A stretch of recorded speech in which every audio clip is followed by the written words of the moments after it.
nejste, připravte se. Pozor. Tak, start proběhl naprosto v pořádku. Krásný košík.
Číslo 1.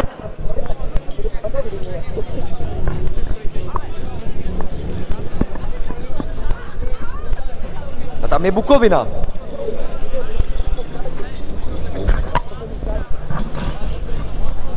Nastartuje Bukovina, o ty tady moc nemáme. Každopádně, vážení přátelé, mám tady kameru, která je zapnutá, měl jí na hlavě košař a urazil si ji určitě, když vlétl do kádě a měl jí na sobě přilepenou. A košař u Strašic teď vlétl do kádě a pod vodou, když neměl co dělat a rozhlížel se, tak zrovna našel prostě tam ležet tam kameru, že jo. A ještě k tomu byl takový prostě chlapák, že to prostě přines vrátit, takže předpokládám, že to bude někoho, no i když to může být možná, to už tam může být dlouho, možná nejsou košaři takový, že se rozlíží potkání, jako třeba košař. Jestli už to tam třeba není od včerejška. Jestli to tam není od včerejška, no. Každopádně jedná se o zapnutou kameru Panasonic, tak to natočíme, třeba se to objeví na YouTube, ještě je furt zapnutá. Nicméně Bukovina, například soutěž Krásná Ves na 3B 1761, Raspenava, 18-12, Roudný, 18-19, okres Semily, kraj Liberecký.